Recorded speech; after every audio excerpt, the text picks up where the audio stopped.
करणार आहोत आलूचे पराठे। त्यासाठी 7 ते 8 आलू ठेवायचे कुकर मध्ये, त्याला 10 ते 15 मिनिट छान शिजू द्यायचं।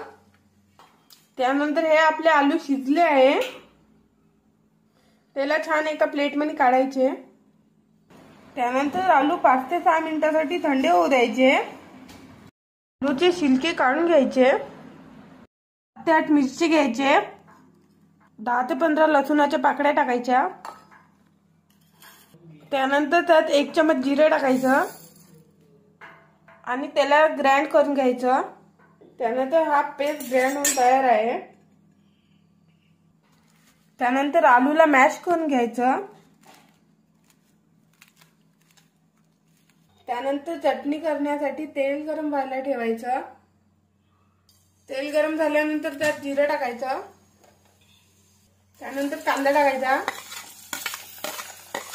त्यानंतर लसूण मिरची पेस्ट टाकायचा। त्यानंतर धना जिरा पावडर टाकायचा। त्यानंतर मेथी टाकायची। त्यानंतर टमाटर टाकायचे। त्यानंतर अर्धा चमच हळद टाकायची। त्यानंतर 1 चमच तिखट टाकायचं। त्यानंतर 1.5 चमच मीठ टाकायचं। त्यानंतर आलू टाकायचे। त्यानंतर आलू छान मिक्स करून घ्यायचे। त्यानंतर चटणी शिजली आहे, नंतर गॅस बंद करून द्यायचा।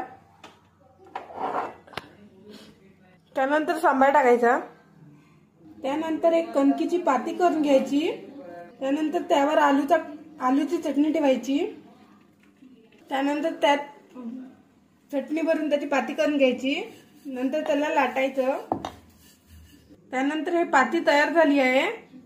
त्यानंतर त्याला तावीवर टाकायची। त्याला थोडंसं तेल लावायचं। त्यानंतर त्याला पलटवून पुन्हा तेल लावायचं। त्यानंतर हा आपला स्वादिष्ट पराठा खाण्यासाठी तयार आहे।